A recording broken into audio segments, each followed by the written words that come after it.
네, 안녕하십니까. 염승환 이사입니다. 자, 오늘 2022년 9월 2일 그 시장 함께 읽기 시작하도록 하겠습니다. 오늘도 뭐 보고서 요새 애널리스트 분들에게 많이 좀 휴가에서 복귀하셔서 그런지 보고서 진짜 많이 쓰시더라고요. 그래서 좀 오늘도 빠르게 워낙 좀 많다 보니까요. 좀 핵심만 추려가지고 간략하게 좀 설명을 드리도록 하겠습니다. 자, 오늘 이제 먼저 할 보고서는 XR 기기. 요즘에 핫하죠, 제일. 요거 사용 설명서가 나왔는데 간단히 설명해 드리고요. 그리고 JVM. 네, 우리 많이 공부했던 기업이고 대창 단조 아마 생소하실 것 같고 DLENC 오랜만에 보고서 나왔고 삼성전기 레인보우 로보틱스 로봇 회사죠. 그리고 액트로 이게 카메라 부품 회사입니다. 그 다음에 XR의 핵심 올레도스 요게 이제 그 VR 기기에 들어가는 또 그런 부분이고요. 광물의 시대 8월 자동차 판매 미국 판매 그 다음에 의류 업종 그리고 타이어 오늘 타이어주들 급등하는 게 아마 요것 때문인 것 같고 CS 베어링까지 한번 설명을 해드리고 마감하겠습니다. 자, XR 기기는 우리가 이제 혼합 현실이라고 그러는데 VR은 가상 현실.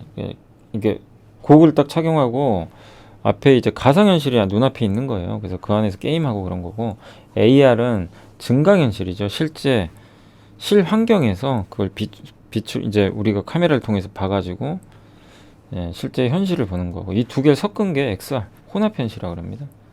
뭐 MR이라고도 하죠. 근데 이거를 이제 메타버스 산업에 여전히 주목해야 될 이유는 이제 이 보고서 내용은요. 첫 번째가 주가가 너무 많이 빠졌다. 메타버스 관련주들이 특히 뭐 페이스북 같은 기업들 메타 플랫폼 헤드셋이 나온다. 요게 또 있고요. 일부. 그래서 기기들이 나오니까 세계적으로 경제 성장이 둔화되고 있고 근데 메타버스 산업은 경기에 민감하지가 않죠. 그죠? 뭐 기본적으로 둔감하고 신성장 사업이니까. 보시고 인프라스트럭처 네 가지로 구분하는데 인프라는 뭐냐면 그 메타버스가 구현될 수 있는 이제 그런 인프라 5G 컴퓨팅 휴먼 인터페이스는 그걸 내가 접속하기 위한 기기 그러니까 AR 글래스나 VR 글래스죠. 그 다음에 컴퓨팅 공간 컴퓨팅 뭐냐면 OS입니다. 애플이 이거 잘하겠죠. 애플이 iOS 있으니까 소프트웨어 컨텐츠는 이제 그걸 통해서 우리가 활용하는 그런 이제 콘텐츠 같은 거죠. 그래서 요 네 개로 나누고 그리고 XR 기기가 작년에 1122만 대 팔려서 66% 성장했고요. 올해는 올해 같은 경우는 1785만 대 내년이 굉장히 크게 성장할 것 같아요. 3563만 대 정도 성장할 걸로 예상을 하고 있습니다. 25년도에는 7955만 대까지 굉장히 커질 거는 같아요. 물론 이제 뭐 스마트폰보다는 아직 작지만 그리고 VR 단독형은 뭐냐면 이제 이걸 딱 착용만 하는 거죠. 그게 이제 오큘러스, 페이스북, 메타 플랫폼즈라는 기업이 만든 오큘러스 이게 성공을 했는데 10월에 신제품 나오고요. 애플은 내년에 아마 나올 것 같아요. AR 기기로 VR 말고요. 증강현실, 실제 현실을 보는 거. 삼성전자는 마이크로소프트와 협업을 하고 있고 24년도에 나오지 않을까 이렇게 보고 있고 근데 애플이 저도 제 생각이 제일 잘할 것 같아요. 왜냐면 이미 스마트폰에서 생태계를 만들어 놨기 때문에 그걸 그대로 요 AR 글래스에 그대로 넣으면 되거든요. 그래서 내년 1분기에 MR 헤드셋 나오고 24년, 25년도에 AR 글래스. 헤드셋은 아무튼 이렇게 고글처럼 생긴 거예요. 우리 스키 고글처럼 딱 쓰고 있는 거고 AR 글래스는 제가 쓰고 있는 안경 같은 겁니다. 그래서 그걸 통해서 바깥 세상을 보면 이제 내 눈에서 이 디스플레이 안에 밖에 있는 정보가요 디지털화 돼가지고 막 정보들이 나와요. 길 가다가 어느 햄버거 집을 딱 보면 햄버거 집에 정보가 쫙 나옵니다. 거기 블로거들의 평가들 그게 진짜 현실이 되는 거예요, 여러분. 우리 그 공상과학 소설이나 영화에서 봤던 거 있죠. 길 가다가 어떤 가게를 보는데 그 가게 정보가 내 글라스에서 그대로 내 눈에 비치는 거예요. 현실에서는 안 보이죠. 안경을 벗으면. 그런 이제 일이 가능하고 그래서 여기 뭐 내가 예를 들면 주문하고 싶다. 그럼 바로 그 AR 글래스한테 전화를 걸어가지고 거기로 전화를 해서 주문할 수도 있고, 아니면 거기서 바로 그냥 앱으로 주문할 수도 있고, 아마 그런 시대가 올 거예요. 그래서 이미 애플은 리얼리티 OS를 채용을 하고, 그러니까 그 특허를 이미 등록을 했습니다. 상표를 10개에서 14개 카메라 들어가고요. 마이크로 OLED 디스플레이 요거를 탑재한다고 합니다. 아무튼 지금은 LCD 패널이 많이 들어갔는데, 어쨌든 여기서 핵심은 LCD보다는 OLED예요. OLED는 화질도 더 좋은 데다가 그 뭐 밝기도 하고, 그 다음에 이 뭐죠, 응답 속도가 되게 좋아요. 그래서 LCD는 좀 한계가 있어요. 그래서 몰입감이 있어야 되기 때문에 OLED가 좋은데, 아직은 우리가 좀 만족할 만한 그런 완벽한 몰입감은 아니겠죠. 멀미도 나고, 멀미 나요 진짜 저거 착용하면. 근데 그거 디스플레이 기술이 그만큼 중요한데, 그거를 지금 계속 개발을 하고 있다고 합니다. 그래서 마이크로 디스플레이 기술들인데, 이거를 올레도스라고 하더라고요. 그러니까 아주 작은 OLED, 그러니까 OLED 여기 디스플레이 있죠. 우리 스마트폰 다 이거 OLED 쓰잖아요, 디스플레이. 근데 요 디스플레이를 그 더 작게 만드는 거예요. 우리 이 안경에 넣어야 되잖아요. 이 안경에 안에 앞 여기 그 여기 있죠, 안경 요거 알 요게 디스플레이가 되는 거예요. 얼마나 작아야 돼요. 그 기술이 너무 어렵죠. 그래서 유리에다 올리는 게 아니라 실리콘에다가 증착을 하는 거예요. 그래서 10분의 1 수준. 기존 모바일의 10분의 1밖에 안 돼요. 그래서 LG가 이거를 이미 공개를 했고, 삼성도 개발 중에 있고. 근데 원래 올레도스는 지금 어떻게 만드냐면, 여기 WOLED라고요. 하얀색 있죠. 제가 그림을 그려드릴게요. OLED가 이렇게 있으면, 지금 나온 제품은요, 여기다 하얀색 화이트예요, 화이트. 이 앞에다가 필터를 하나 딱 올려요. RGB라 그래서 색깔 들어가. 그럼 얘가 빛을 쏘면 여기 통과해서 이렇게 가죠. 당연히 화질이 떨어지죠. 근데 가장 좋은, 그러니까 물론 저것도 화질이 나쁜 건 아닌데, 가장 좋은 건 여기다가 R, 레드, 그린, 블루 요 색깔을 증착을 해요. 발광 소재를. 그래서 저걸 그대로 쓰는 게 제일 좋아요. 가장 선명하죠. 근데 이게 굉장히 취약한 소재들이라 그렇게 하기가 너무 어렵대요. 또 저걸 굉장히 작게 만들어요. 저걸 증착하는 부품을 FMM이라 그래요. 파인 메탈 마스크. 요거 지금 개발하는 회사가 APS 홀딩스예요. 그래서 요새 주가 잘 가는 거예요. FM. 아셨죠? 요게 있어야 여기 증착을 해요. 요게 있어야 됩니다. 근데 이거를 되게 작게 만들어야 돼요. 그 기술력이 엄청나게 많이 요하는 겁니다. 저걸 해야만 우리가 원하는 완벽한 몰입감을 제공할 수 있어요. 근데 지금 아직은 아니에요. 지금은 저 화이트 방식이다 보니까 해상도가 600ppi 정도입니다. 예. 근데 RGB 방식을 쓰잖아요. 아까 제가 말씀드린 저 방식으로 가면 3배 선명해져요. 이걸로 가야 되겠죠. 그래서 그걸 지금 계속 만들고 있다고 하더라고요. 거기 또 카메라 들어가고, 그래서 이런 업체들이 수혜 받는다. 3D 카메라는 LG노텍, 나무가, 그리고 FPCB에서 뉴프렉스님이 공부했죠. 거기 페이스북, 오큘러스 이미 들어가 있고, 인터플렉스 있고, 올레도스, 여기는 소니, LG 디스플레이, 소재는 덕산 네오룩스, P&H 테크, FMM 아까 설명드렸죠. 여기가 APS 홀딩스. KPS는 인장기라고요. 저 APS 홀딩스가 만드는 저 FMM에다가 소재를 이렇게 올려주는 장비예요. 증착 장비. 네, 그거를 이제 인장기라고 합니다. 그리고 그리고 요런 장비를 또 선익 시스템이나 파크, 이오 테크닉스죠. 이오 테크닉스가 아니라 이렇게 썼죠. 아시겠죠? 이제 그 중에 뉴프렉스는 뭐 충전용 카메라 모듈, 카메라가 매출의 75%, 경쟁사들이 철수하면서 점유율 확대되고 있고, 저는 뉴프렉스를 제가 긍정적으로 보는 게 전기차 때문에 그래요. 이미 수주를 확보했다. 근데 여기도 들어가고 VR, AR 기기 들어가죠. 그래서 앞으로가 좀 기대는 되는데, 뭐 계속 체크는 해봐야 될 것 같습니다. 좀 이해되시죠? 예. JVM은 저희 당사의 조은혜 연구원님이 아마 그 공장 갔다 오신 것 같아요. 그래서 보고서가 나왔는데, 그 대구에 위치한 이제 공장이 좀 탐방을 했고요. 재고 자산 회전율은 이제 얼마만큼 지금 쌓아놓은 재고가 매출로 잘 되는, 이게 높을수록 좋죠. 재고 자산 회전율이 이렇게 올라갔습니다. 1.5로 1에서. 그리고 신사업으로 건강기능식품, 이게 법이 좀 바뀔 수 있잖아요. 소분, 예, 여러 가지 이제 제품들을 섞어서 파는, 요게 자동화 장비를 이게 실제로 확인하고 온 거예요. 요거에 대비해서 신사업으로 지금 개발하고 있다고 합니다. 그러니까 지금 원래는 약만 하는데 이제 건강기능식품도 할 것 같아요. 근데 이쪽 시장 커지니까, 그래서 추가적인 기계장치 도입이 확인이 만약에 되면 뭐 증설을 한다거나 이러면 실적을 상향 조정할 계획이라고 합니다. 예, 그래서 대구 공장에서는 장비하고 소모품을 일단 만들고 있고요. 로봇을 도입했대요. 그래서 인력이 25% 감소해서 매출액이 줄고 있어요. 그래서 인건비 비율은 15.2%에서 13.6으로 매출액 대비 감소했고, 사업보고서 기준 임직원 수 기준으로 인당 매출액이 3.6억 원에서 4.3억 원, 그러니까 더 생산성이 증가했죠. 인당 3.6억을 벌었는데 지금 4.3억 원. 예, 그리고 중소기업, 중소벤처기업부에서 국비 지원 사업에 또 선정이 됐다고 합니다. 3년간 12억 지원을 받는데요. 요게 재고자산 회전율인데 올라갈수록 좋습니다. 그래서 굉장히 우리 워낙 공부 많이 한 기업이니까 계속 좀 이런 보고서 나오면 업데이트 해드리고요. 대창단조는 뭐냐면 굴삭기 있죠? 굴삭기에 들어간 부품 만드는 회사예요.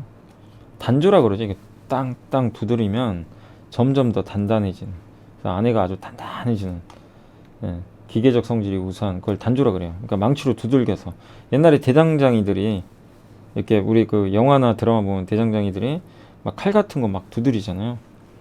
예, 그거죠. 그게 단조예요. 근데 요 단조를 통해서 중장기 부품에 필요한 원재료, 이런 것들을 바탕으로 해서 부품을 만듭니다. 이게 로라, 링큐, 저도 좀 용어는 생소한데 이런 걸 만들고요. 주요 고객사는 현대두산인프라, 현대건설기계, 볼보 이런 데고, 해외로는 존디어는 농기계 업체죠. 히타치, 코벨코 이런 데 납품하고 있고, AS 수리하는 데는 뭐 타타, 히타치로 가고 있고, 수출 비중이 73%입니다. 판매 가격도 올라가고 있고, 근데 핵심 투자 포인트는 인프라 투자를 좀 많이 해요. 미국도 이미 인프라 법안 통과됐고요. 역대급 투자를 하고, 건설 기계 많이 필요하죠. 그리고 인도 정부가 가티 샤크티 계획에 따라서 인프라 개발을 또 합니다. 인도하죠. 중국도 해요. 중국이 요새 부진해서 그렇지만 중국도 얼마 전에 1300조 원 인프라 투자 그 얘기를 했고, 하반기에 인프라 건설에 1400조를 마련한다고 합니다. 그럼에도 불구하고 PER이 4.9배로 상대적으로 싸죠. 경쟁사인, 그리고 진성 TC하고 흥국이 경쟁사인데 여기는 일부 공정을 외주를 주는데 이 대창단은 자기가 다 해요. 소재부터 조립까지 그냥. 그래서 원가 경쟁력은 더 높다. 그래서 좋지 않을까, 이런 내용이고, 이런 거면 요거 그 굴삭기에 들어가는 하부 부품 있죠. 이렇게 이걸 뭐 캐터필러라고 그러네. 이렇게, 이런 거, 이걸 뭐 링큐 슈아세이라고 하네요. 그래서 이런 걸 만들고 실적 추이고 계속 이게 단가입니다. 단가 올라가는 거 보이시죠? 요거 굴삭기 밑에 이게 흔히 탱크 같은 거죠. 여기 탱크의 캐터필러, 그런 부품들 만든다고 보시면 돼요. 그 미국의 분야별 예산입니다. 육상 도로 교각에 이렇게 많은, 그럼 저때 다 굴삭기 들어가니까. 그리고 미국의 인프라 지출, 이렇게 요게 요 회색이 그냥 뚫고 올라가 버렸죠. 그래서 좋고, 요게 중국에서도 이렇게 고속철도를 이렇게 확장한다고 합니다. 인프라 채권 발행해서 이제 투자하는 거죠. 그래서 대창다주한테는 좀 상당히 긍정적인 그림인 것 같고요. DLNC는 플랜트의 진심인데 몰라준지 섭섭하다. 주가가 좀 싸다라는 얘기고, 이게 못 가는 이유가요, 그 해외 비중이 좀 낮다라는 좀 단점이 있어요. 요새 국내가 워낙 안 좋잖아요. 그래서 지금 PBR 0.35배까지 떨어졌고 좀 과할 정도로 많이 빠졌다. 근데 너무 시장에서 무관심하거나 오해가 있는 거 아니냐. 왜냐면 뭐 플랜트 시장에서 좀 소극적으로 한다는 평가를 받아왔지만 최근에는 재차 확장하려는 움직임이 좀 나오고 있대요. 그래서 카타르 석유화학 단지 한 3조짜리 입찰에 참여하고 있고, 그 다음 미국에도 참여하고 있고, 예. 그 다음에 6월에 지분 투자까지 단행한 호주 뉴라이저사가 준비 중인 친환경 비료 플랜트, CCUS는 이산화탄소 저장 포집 뭐 이런 걸 하는 친환경 사업이죠. 탄소 배출을 줄이는, 이쪽에도 지금 그 연계 수주를 추진 중이라고 합니다. 그리고 플랜트 분야도 소형 모듈 원전 분야에서 그 캐나다 테레스트리어라고 협력을 하고 있고요. 그리고 CCUS 아까 말씀드린 요 사업도 한 지가 꽤 됐죠. 그래서 국내 쪽은 아직은 좀 어렵지만 국내도 뭐 시간이 좀 해결할 문제인 것 같고요. 다만 해외 비중이 좀 낮다는 단점이 있었지만 해외에서도 우리가 몰랐지만 이렇게 적극적으로 활동들을 하고 있어요. 근데 이제 중요한 건 의미 있는 수주가 나오느냐, 이게 관건인 것 같고, 그리고 이란 핵협상이 조금 약간 변수예요. 이란이 핵협상이 돼서 국제사회로 나오게 되면, 제재가 풀리면 뭐 옛날에 대림산업이죠. 이 DLNC가 제일 수혜를 받죠. 왜? 거기에 아직도 뭐 대리점이나 이런 법인이 있는 걸로 알고 있어요. 워낙 옛날에 이란에서 사업을 많이 했던 기업이니까. 그래서 그런 것도 한번 지켜봐야 되겠습니다. 삼성전기가 오늘 좀 주가 좋았는데 재고 조정 후폭풍, 아무튼 뭐 아무리 좋은 보고서 써봐야 뭐합니까? 주가 잘 안 가는데 중국 변수 때문에 못 갔지만 어쨌든 환율도 좋고 영업이익률도 괜찮대요. 그리고 반도체 기판 사업부 여전히 우상향하고 있고, 우리 뭐 다 공부해봤죠. 지금 주가는 MLCC가 망가지고 패키지 기판이 그 호실적도 없다는 걸 가정한 주가래요. 그러니까 그 정도로 너무나 좀 오해가 심한 게 아닌가, 이렇게 좀 보여집니다.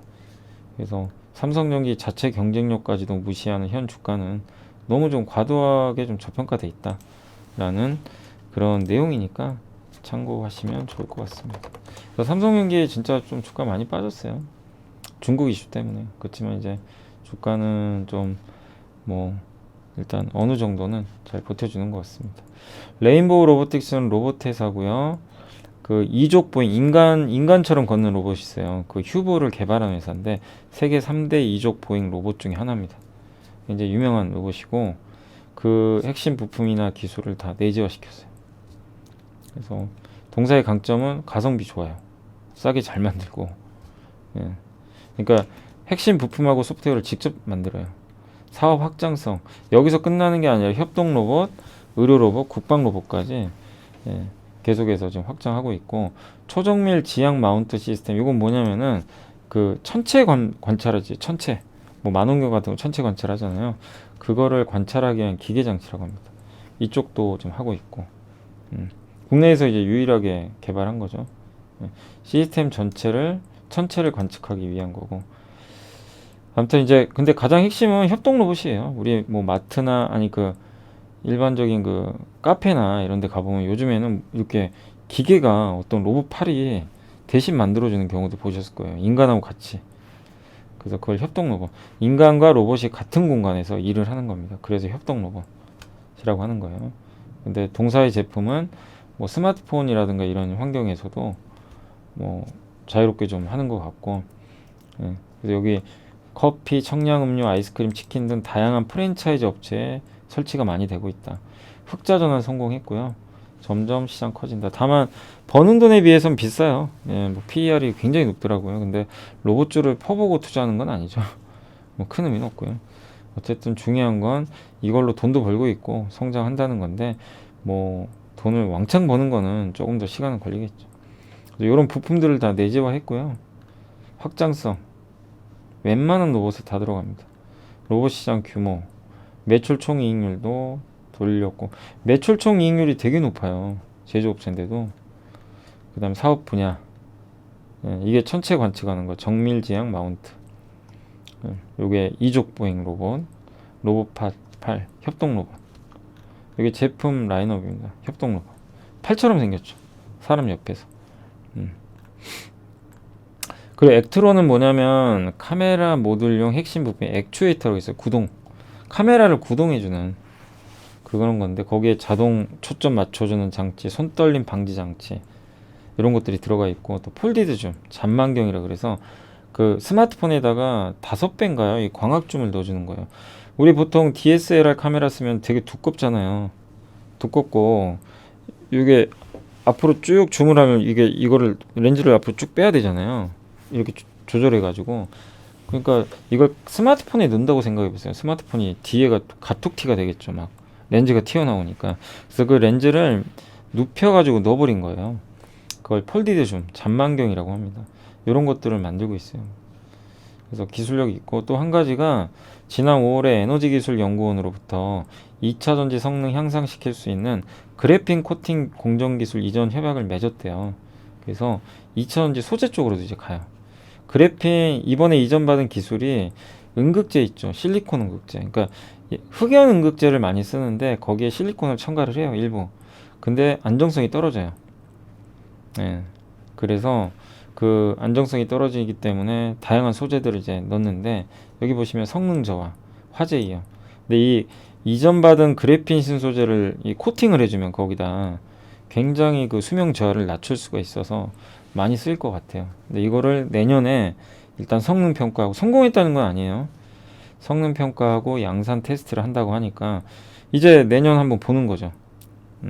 나노신 소재가 될 수도 있고, 나노신 소재가 저기 이 실리콘 음극재에 들어가는 탄소 나노 그 CNT 있죠. 도전제.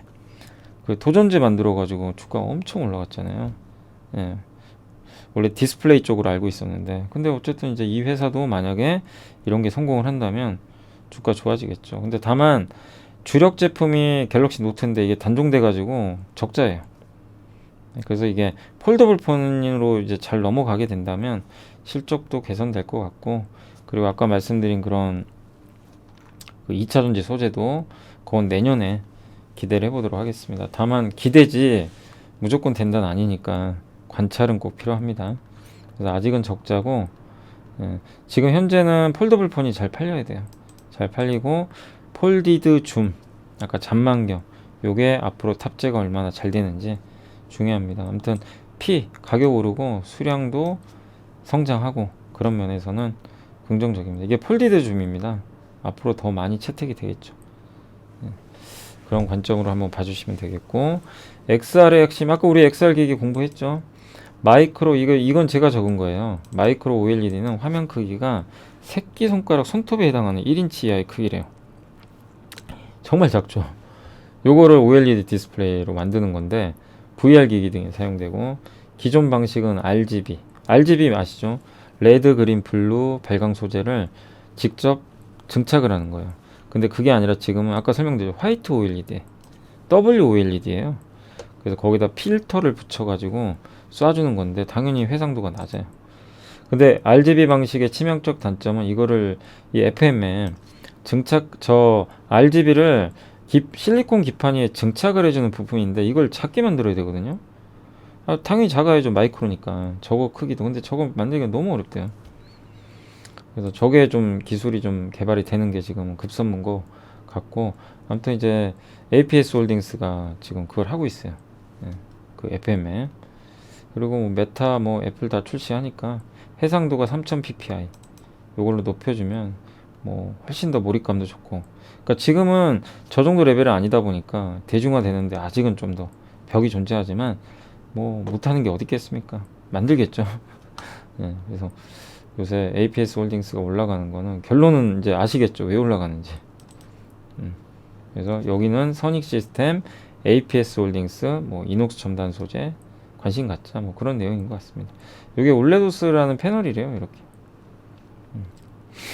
자, 그리고 광물의 시대는 이거 뭐 많이 말씀드렸지만 우리가 배터리가, 그러니까 저기 휘발유를 주입해가지고 차를 운전하잖아요. 그리고 그 휘발유는 운동 에너지로 바뀌어가지고 없어져요. 근데 배터리는 어떻죠? 전기 에너지를 이제 배터리 저장해서 이 저장된 전기를 가지고 모터를 돌리는 거죠. 그리고 나서 전기를 다 쓰면 다시 재충전하고. 다르죠. 그래서 그 안에 니켈, 코발트, 리튬 이런 것들이 그대로 남아있어요. 배터리 안에. 그래서 광물의 시대죠. 지금 광물이 엄청 필요해요. 이 전기차에는. 이거를 재활용하면 돼요. 근데 재활용 시장이 더 커질 수밖에 없는 게 미국이 중국산 광물 쓰지 말라는 얘기죠. 중국에 정지한 거. 그럼 제일 좋은 건 지금 쓰고 있는 배터리가 만약에 좀 못 쓰게 되면 분해를 해요. 그럼 그 안에 폐배터리가, 그러니까 니켈, 코발트가 남아있거든요. 그대로. 이거 그대로 뽑아내야 돼요. 재활용. 그래서 요즘에 이런 얘기들 때문에 인플레 감축법 최대 수혜주 폐배터리 아니냐. 그래서 요새 주가 많이 갑니다. 이거 제가 설명드린 내용이 바로 이 내용이에요. 그래서 요거 한 번씩 읽어보시면 되고. 전기차 시장의 성장은 배터리 리사이클 산업의 성장을 의미한다. 관련주론 포스코케미칼, 에코프로, 코스모화학. 코스모화학은 우리 공부해봤죠, 많이. 네, 그래서 이런 산업에 대해서 관심 갖고 또 관심 기업으로는 성일하이텍, 세비캠 이 기업까지 제시를 해줬으니까 참고하시고, 다만 주가들이 좀 많이 올랐으니까 조금 지금은 기다려야죠. 예, 지금 구간은 공부하는 구간이지. 근데 왜 이 기업들이 가는지 단지 테만 아니에요. 예, 이제 어떤 시대적 명분을 띠고 가는 거죠.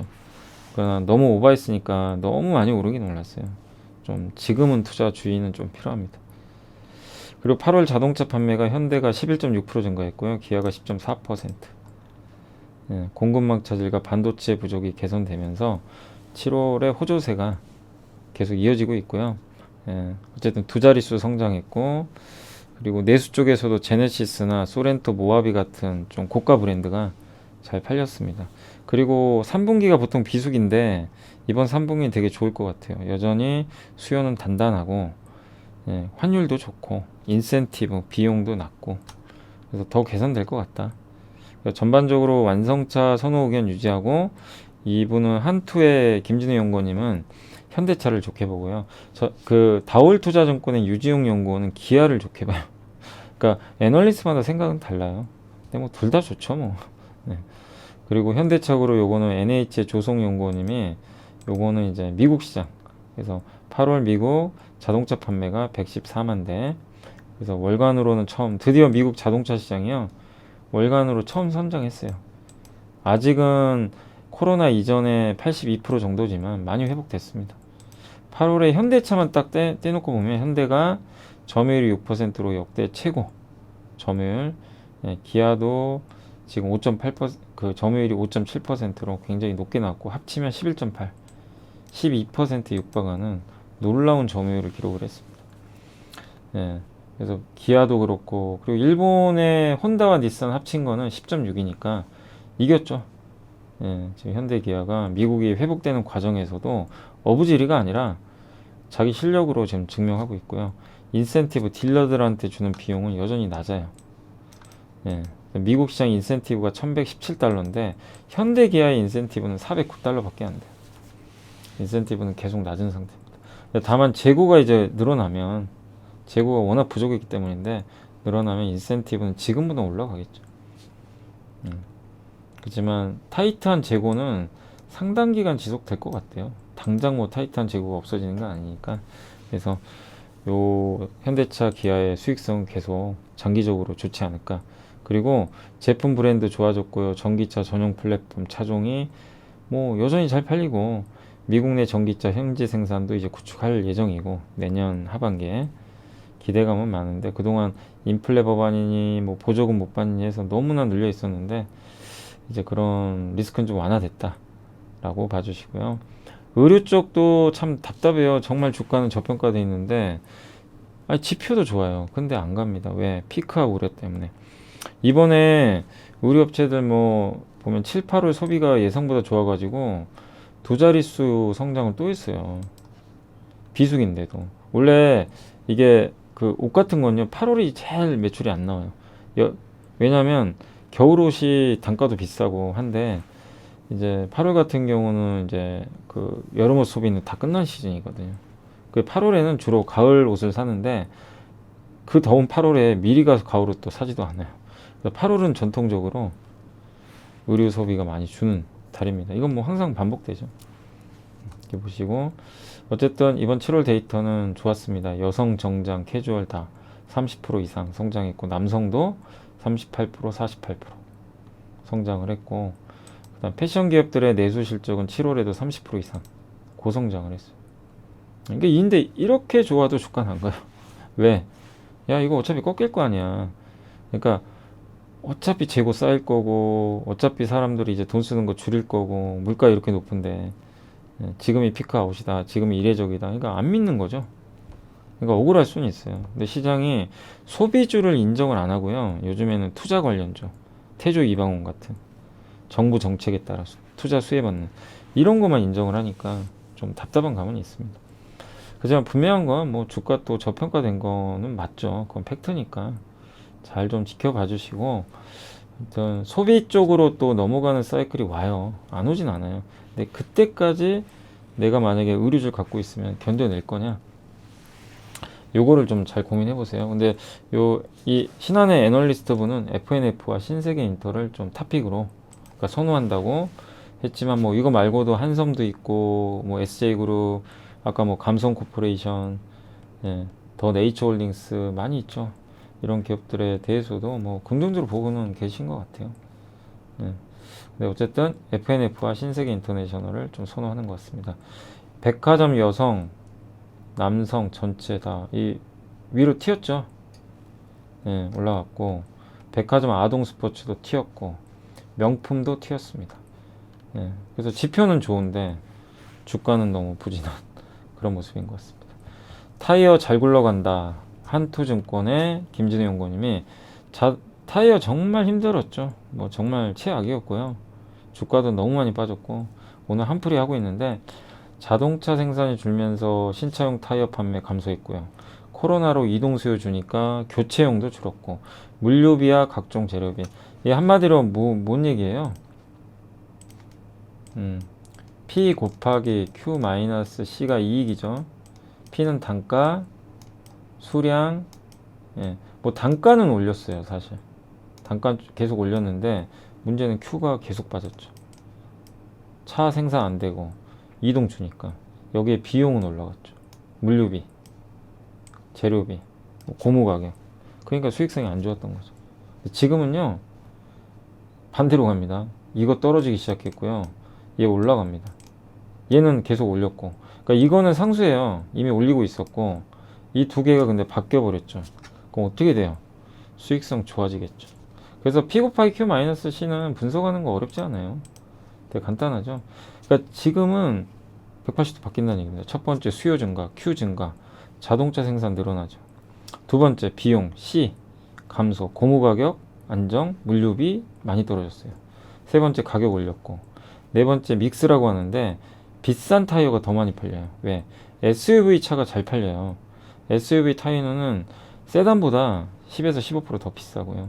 고급차도 잘 팔리고, 전기차 타이어는 가격이 15%더 비쌉니다.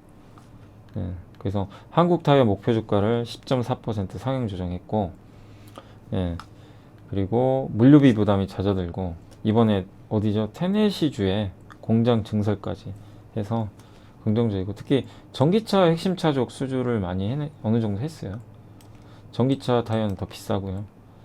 넥센 타이어도 오랜만에 이제 투자 의견이 바뀌었습니다. 드디어 중립에서 매수로 목표 주가 10,000원을 제시를 했고요. 지난 2년간 정말 힘들었어요, 넥센 타이어도. 근데 물류비 부담 완화되고, 체코 2공장 증설도 됐고, 이제 성장을 누릴 수 있는 게 된 거죠. 그래서 정말 부진했지만 타이어 관련주들의 선전도 한번 기대를 해보도록 하겠습니다. 그래서 오늘 좋습니다. 오늘 특히 근데 못 갔었어요, 넥센 타이어가. 질주하는 겁니다. 한 번에 가죠. 지금 몇 달 빠졌죠? 지금 여기서부터 1, 2, 3, 4, 5, 6, 7, 8, 9. 9개월 부진한 걸 이제 한 번에 많이 하는 거예요. 그래서 주식 투자가 이렇게 힘든 거예요. 예. 그러니까 저도 넥센 타이어 분명히 언젠간 좋아질 것 같은데 그 생각 안 한 건 아니에요. 왜냐면 물류비 꺾일 거고, 근데도 안 됩니다. 계속 업황 안 좋아지고, 물류비 쉽게 안 꺾이고, 거기다가 막 중국 셧다운 들어가고, 예, 뭐 여러 악재들 계속 나왔죠. 반도체 아직 정상화 안 됐고, 근데 결국엔 이제 그게 도래한 거죠. 예. 근데 뭐 오늘 들어가는 거는 좀 사실은 좀 약간 타이밍상 좀 그렇지만 역시 미리 인내하신 분들의 몫인 것 같아요. 예, 그래서 어려운 것 같아요. 만약 미리 샀으면 엄청 고생했잖아요. 예, 근데 어쨌든 이제 타이어도 좀 볕이 뭔가 좀 들고 있다 보시고, CS 베어링은 이제 국내 하만 공장 베어링 생산 중단. 이거 어차피 이제 예고가 좀 됐던 거예요. 예측된 상황이었어요. 예측된 상황. 예전에 보고서도 한번 보여드렸지만, 국내 공장 이미 가동률이 낮은 상태였고 수익성이 좀 낮아요. 적자 보고 있기 때문에. 그래서 여기를 이제 가동 중단하고 베트남으로 다 옮겨요. 그러면 비용이 줍니다. 예. 그래서 2022년 올해는 물량이 많지도 않기 때문에 영향도 제한적이다. 그 베트남 공장 유증을 했어요. 여기에 CS 베어링이 참여해서 자회사 지분을 더 확보한 거죠. 그 베트남 자회사는 100% 지분으로 희석 효과도 없고요. 예. 그리고 2024년부터 본격적으로 수요가 크게 는다고 합니다. 예. 그러니까 시간 문제다 라고 보시고, 동사의 장점은 미국 비중이 압도적으로 높은 회사 중에 하나예요. 북미 매출 비중. 그러니까 그 점이 좀 상당히 매력이 있다 라고 봐주시면 될 것 같습니다. 그러니까 다른 풍력 회사에 비해서 북미 매출, 그럼 이번에 인플레이션 감축 법안의 최대 수혜기업 중에 하나죠. 네, 그리고 베스타스, 지멘스사가 독일에, 이건 덴마크의 베스타스, 다 풍력 회사입니다. 지멘스 가메사는 독일 기업. 여기 신규 고객사 확보 및 베어링 이외의 부품으로 진출도 기대를 하고 있고요. 베트남 공장으로 이제 이전을 하면 더 수익성도 좋아지고 효율화 되겠죠. 네. 그래서 여러 가지 좀 모멘텀들이 있는데, 아무튼 저번에 무상증자도 한번 하고 변동성이 굉장히 커요. 그래서 오늘도 보면 아니 뭐 뭔 일 난 건 아닌데 시장에서 좀 되게 안 좋게 보나 봐요. 뭐 생산 중단하고 막 안 한다고 하니까. 그렇지만 내용을 살펴보면 그게 나쁘진 않습니다. 단 제가 생각하는 악재라면 이게 악재가 아니라 너무 많이 올랐어요. 쉬어가야죠 조금. 그죠? 이상할 거 없어요. 네, 많이 오른 게 뭐 악재라면 악재지. 뭐 오늘 내용은 여러분들이, 그러니까 혹시라도 CS 베어링을 내가 가지고 있다면 방금 설명드린 내용 참고해서 대응을 하시면 좋을 것 같습니다. 뭐 이상 없는 것 같아요. 자, 그렇게 일단 오늘 보고서는 여기서 다 말씀을 드렸고요. 자, 그리고 이제 공시 중에서 오늘 보니까 블루콤이라는 회사가 있어요. 블루콤이 뭐냐면 그거 있죠. 그 우리 그 웨어러 귀에 꽂는 거 있잖아요. 그 에어팟. 네, 그거 LG 톰풀이라는 제품이 있어요. LG에서 나온. 그거를 이 회사가 그 OEM으로 만들어주는 걸로 제가 알고 있어요. 근데 여기 보니까 한번 볼까요? 예. 사실 제가 미리 영상을 찍어놨는데 내일 저 함께 배우기 올라가잖아요. 그거 내부자 매매 매수 어떻게 활용하는지 그거 이미 찍어서 아마 내일 올라갈 것 같습니다. 아무튼 여기 블루콤 같은 경우는 아마 이분이 최대 주주 같은데 지금 매수가 좀 들어온 것 같아요. 주식의 대량 보유. 대량 보유자 여기 주주죠, 주주. 예. 이분이 김용옥 씨인 것 맞나요? 김용옥. 예. 그래서 보유 주식 비율이 이번에 좀 올라갔어요. 21%에서 23%로 22만 주가 좀 늘어난 것 같습니다. 예. 그러니까 대량 보유를 좀 하고 계시고 최대 주주 같습니다. 변동 내역 총괄 표이고요. 세부 변동 내역. 그러니까 여기 장내 매수를 이렇게 특수 관계인들이 다 한 것 같은데요. 그죠? 네, 여기 다 장내 매수인데요. 김경태 씨부터 해가지고 김영욱 씨 뭐 이렇게 다 꾸준하게. 네.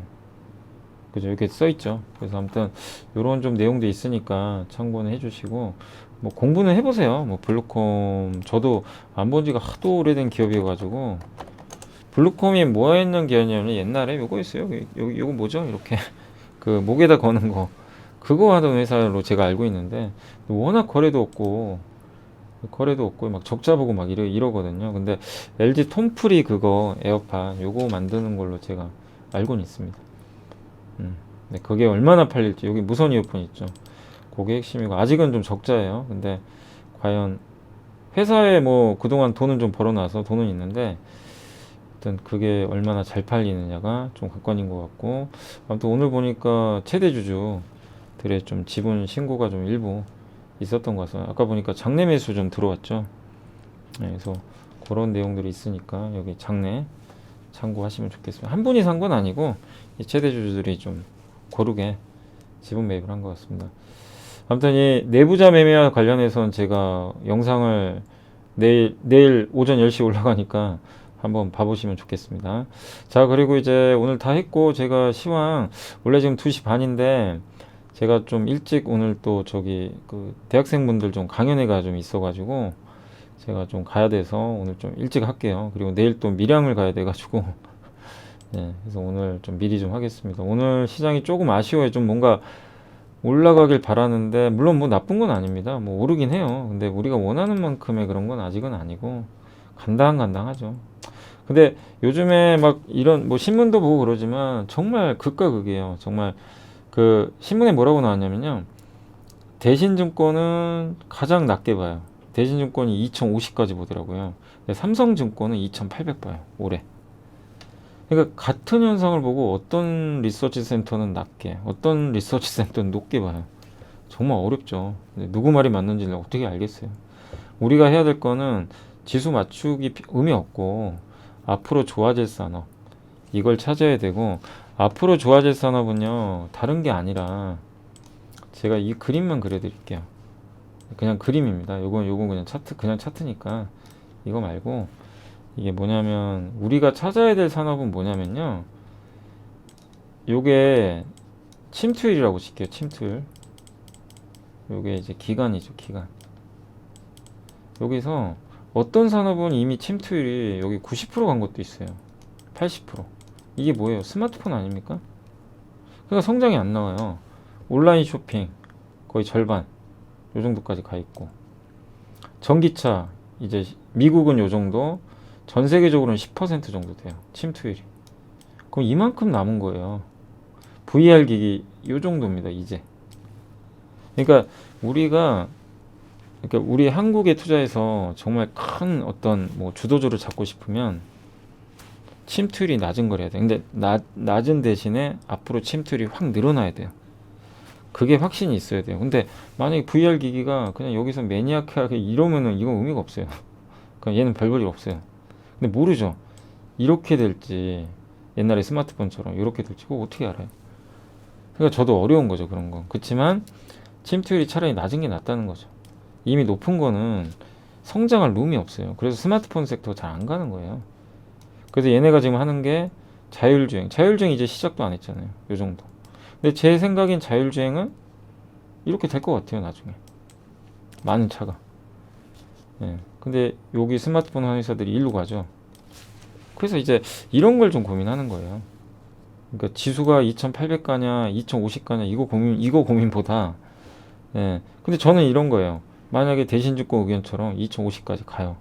그럼 더 적극적으로 투자를 해야 될 것 같고, 예, 싸지니까.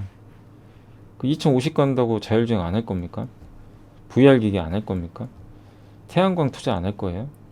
LNG선 안 만들 겁니까? 한번 생각해 보세요. 로봇 안 만들 거예요? 2050 가면 안 만들고 2800 가면 만들고 아니잖아요. 그죠? 그러면 더 싸지면 더 투자를 하는 거고, 근데 반대로 삼성증권 얘기가 맞아서 2800을 가요. 만약에. 그럼 그때는 조금 느리게 사야죠. 투자를 한다면. 비싸지잖아요. 그럼 그때는 좀 천천히. 흥분하지 말고. 그런 식으로 생각하면 좀 편한데, 많은 사람들이 이제 그것만 보고 누가 맞췄니? 너는 왜 틀렸냐? 막 맞췄니? 여기에만 집중을 해요. 그거 아무런 의미가 없어요. 맞춰서 뭐 할 거고, 또 틀리면 어떻습니까? 우리가 지수 갖고 플레이하는 거 아니잖아요. 그죠? 뭐 2000이 깨질 수도 있고 3000 갈 수도 있어요. 그걸 보는 게 아니라 우리는 그 과정에서 강약 조절하고, 그죠? 어떤 걸 투자할까 이 고민을 해야죠. 예. 그러니까 지수가 앞으로 빠질 것 같으니까 현금하고, 오를 것 같으니까 더 사고, 이게 아니에요. 예. 그러니까 너무 지수 맞추기, 예. 그런 거에 좀 너무 매몰되어 계시는 것 같아서 많은 분들이, 그러지 마시고 투자라니까요. 투자. 그걸 꼭 강조드리고 싶고. 자, 아무튼 오늘 그런 상황이고, 오늘 외국인들 같은 경우 오늘도 좀 팝니다. 예, 팔긴 팔지만 많이는 안 팔아요, 옛날처럼. 그래서 오늘도 좀 아쉬워요. 기관이 좀 사주면 좋은데, 금융투자 너무 팝니다. 예. 여기 좀 안타깝고, 언젠간 들어오는데, 오늘 그리고 외국인도 팔지만 어제에 비해서는 매도가 많이 줄었습니다. 그리고 오늘 주로 파는 건요, 뭐 전기 전자 쪽인 것 같아요. 철강주하고. 오늘은 좀 포스코 좀 파는 것 같더라고요. 그리고 자동차 많이 사죠. 그래도 많이는 안 가요. 자동차 이렇게 사는데도. 아무튼 오늘은 자동차를 좀 많이 사고 있다. 그리고 오늘 섹터 쪽으로는요, 그 통신 장비가 요새 좋습니다. 뜨거워요. 요새 통신 장비주들이. 오늘은 서진 시스템 많이 갔네요. 이게 어제도 한번 설명해 드렸지만 통신 장비도 하는데 ESS 우리 아이디어 한번 얻어봤잖아요. 그죠? ESS 그쪽 OEM 세계 1등 회사의 OEM으로 만들어주는 회사입니다. 그래서 아마 그거인 것 같고, 근데 뭐 다른 통신 장비도 이쪽 다 괜찮은 것 같고요. 요새 좋고 2차 전지 이제 제조 회사들도 오늘 LG엔솔이 확실히 대장주예요. 2차 전지. 왜냐면 미국에서 퍼포먼스가 압도적입니다. 이렇게 보시고 네옴시티 관련주 또 2차 전지 전체적인 분위기는 다 좋은 것 같습니다. 그리고 건설 중소형주 그다음에 또 면역 항암제 다음 주인가요? 그 신약 학회가 있는 것 같고 매드팩토도 오랜만에 올랐네요. 앱클론 좋은 것 같고 바이오도 뭐 워낙 안 갔죠. 타이어 오늘 좋았고 자동차가 뭐 오늘은 정말 근데 아침보단 좀 아쉬워요. 아침에는 확 급등했었는데 아침보단 조금 탄력이 약간은 떨어진 것 같습니다. 그 다음에 석유화학도 오늘 SK케미칼이 올라서 그렇군요. 요거 최대 주주가 뭐 근데 이거보다 그 SK케미칼은요 이제 주주들이 원하는 건 그거였어요. SK 바이오사이언스 지분 팔아라 이건데 일단 그 최대 주주가 지분 사겠다 SK케미칼 공개 매수 그래서 올라갔고 근데 공개 매수 가격은 제 생각엔 좀 아쉽습니다. 공개 매수 가격이 10만 얼마죠? 5천 원인가? 그 정도인 것 같아요. 10만 8천 원에 공개 매수한대요. 10만 8,800원. 근데 이렇게 빠졌는데 여기서 사준다는 얘기예요. 아니 요 정도에 사주면 안 될까요? 15만 원에? 여기 최소한. 예. 그러니까 좀 뭐 공개 매수 자체가 나쁜 건 아닌데 주주분들이 만족할 수 있을진 잘 모르겠어요. 이 정도 여기서 물리시거나 들고 있는 분들이 여기서 공개 매수 해준다고 만족하시겠습니까? 좀 통 크게 여기서 좀 사줬으면 어땠을까 하는 그런 좀 제 개인적으로는 좀 아쉬운 부분은 일부 있는 것 같습니다. 네, 아무튼 그렇고 오늘 편의점주들도 좀 괜찮아요. 오늘 GS 리테일이 좋더라고요. 근데 이게 GS 리테일이 올라간 이유는 제가 생각하기로는 파르나스 호텔 아세요? GS 리테일이 갖고 있는 그 강남에 파르나스 호텔 있잖아요. 그러니까 호텔 사업이 옛날에는 미운오리 새끼였어요. 이게 돈이 좀 잘 안 됐는데 요새 잘 된대요. 예, 장사가. 그래서 아마 호텔 사업 때문에 가는 거 아닌가 그런 생각이 듭니다. 예, 그러니까 영혼이 안 좋은 건 없어요. 그 다음 증강현실 오늘도 괜찮고요. 근데 오늘은 뭐 전체적으로 쉬어가는 것 같고 약간 건설 대표주도 오늘 좀 일부 기업들 오늘은 맞아요. 그 보고서 영향이죠. DLNC가 4.6% 혼자 오늘 이거는 보고서예요. 다른 거 안 가는데 혼자 가죠. 아까 보여드린 그 보고서 영향이고 그리고 의류주도 오늘은 좀 일부 괜찮네요. 예, FNF 영업무역 다행입니다. 휴대폰 부품 뭐 이런 거 올라갔고 근데 빠지는 업종도 많아요. 오늘은 태조 이방호는 좀 빠지는 것 같고 인터넷 대표주도 참 진짜 안 가네요. 예, 여기도 좀 올라갔으면 좋겠는데 반도체 좀 부진하고 아직까지는 삼성전자가 정말 외국인들 너무 팔더라고요. 기관 외국인이요 그냥 끝도 없이 팝니다. 예, 끝이 없어요. 그러니까 반도체가 다른 거는 오늘 좀 분위기 좋은데 저게 좀 참 답답하네요. 예. 하이닉스는 버티는데 삼성전자에 대한 수급이 좀 꼬인 게 좀 안타깝고 태조 이방호는 오늘 안 좋습니다. 태양광 풍력 다 조정이고요. 그동안 좀 많이 올라서 쉬는 것 같아요. 그 요새 국제유가나 이런 게 좀 많이 빠지다 보니까 천연가스 그래서 영향을 받는 것 같습니다. 그리고 뭐 나머지는 큰 영향 없어요. 그러니까 오늘의 좀 시장에서 좀 아쉬운 부분은 다른 것보다도 삼성전자예요, 솔직히. 예, 전자가 좀 방어해줬으면 지수 훨씬 좋았을 텐데 외국인도 팔고 기관도 팔고 예, 아닌 업종은 그냥 막 팔아버리니까 그게 좀 아쉽습니다. 아무튼 오늘 시총 상위 기업들 아까 한번 몇 번 말씀드렸고 빠지는 기업들 중에서는 많이 빠지는 게 그 네이처셀, 그다음 고려아연 고려아연은 한번 언급드렸죠. 지분 경쟁은 해서 올라갔잖아요. 오히려 조심해야 돼요. 주가 오를수록 계열 분리하기 더 힘들어요. 예. 세금 내야 된다고 하더라고요. 뭐 양도 차익 그 발생하면. 그래서 주가 오르면 오를수록 오히려 계열 분리하기는 쉽지가 않습니다.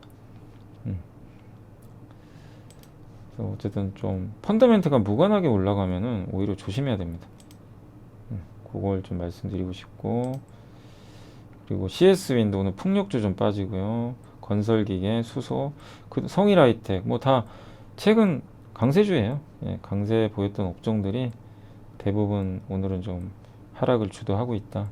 근데 좀 아쉬운 건, 제일 안타까운 건 반도체 같습니다.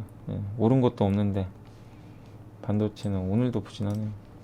예, 그래서 삼성전자가 좀 회복이 빨리 됐으면 좋겠는데, 뭐 9월까지는 고생해야 될 것 같아요. 지금 분위기가 반도체 가격 계속 떨어지고, 뭐 이미 반영은 됐지만 회복에는 좀 시간은 더 필요할 수밖에 없는 것 같습니다. 그래서 오늘 이쪽에 대한 외국인 기관에 좀, 오늘 기관들이 많이 팔죠. 주식 전기전자를 많이 팔아요. 그게 좀 악영향을 주고 있다라고 생각하시면 좋겠습니다. 자, 아무튼 오늘 시장은 어쨌든 이대로 뭐 끝날 것 같고요. 뭐 마이너스까지 갈지 모르겠어요. 그렇지만 그건 좀 지켜보시고, 오늘 제가 전달해 드릴 건 다 전달해 드렸고, 반도체도 결국 시간의 문제고, 뭐 이번에 타이어주 올라가는 거 보세요. 그러니까 여러분들이 너무 실망하지 마시고, 반도체 많이 들고 계신 분들은 잘 좀 견뎌주시고, 시간이 지나면 좀 극복할 수 있지 않을까 이렇게 생각하고, 그 다음에 이번 주에 워낙 보고서가 많이 나와가지고 저도 좀 많이 소개해 드렸는데, 여기서 중요한 건 뭐냐면요, 이 수많은 보고서 중에 이걸 다 하라는 게 아니에요.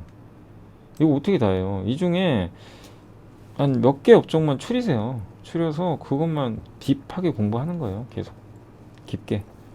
나는 XR 한번 해보겠다. 그 XR만 공부하는 겁니다. 예. 뭐 그것도 좋은 방법이고, 아까 대창단조가 나왔죠. 새롭죠, 좀. 여러분도 이해서 공부해보는 거예요. 예. 아니면 나는 이쪽 관심 없다. 근데 이거 여기 있는 걸 다 하는 건 의미가 없어요. 그 중에 내가 좀 쉽고 괜찮다 싶은 걸로 이렇게 압축을 해가지고 몇 개만 딱 계속 공부하면 돼요. 예. 그렇게 해서 1년에 몇 개만 정말 좋은 기업 찾아내면, 그게 그의 실적, 그러니까 계좌 수익률을 좌지우지합니다. 여러 개 한다고 좋은 건 아니에요. 근데 알아두시면 좋죠, 이것저것. 아무튼 좀 이 중에서도 여러분들이 좀 원하시는 걸로 잘 추려가시면 좋을 것 같습니다. 자, 오늘 이제 이대로 방송 마무리하고요. 혹시 뭐 내일은 제가 또 거기 이제 지방 밀양에 또 가야 돼가지고 새벽부터 가야 됩니다. 예. 아침 일찍 가는 거라서 잘 갔다 오겠고, 내일 함께 배우기도 좀 잘 시청해 주시고, 또 그리고 구독, 좋아요도 많이 눌러주셔서 너무 감사드립니다. 저는 다음 주 이제 추석 앞두고 있는데 다음 주 월요일 날 또 뵙도록 하겠습니다. 감사합니다. 주말 잘 보내세요.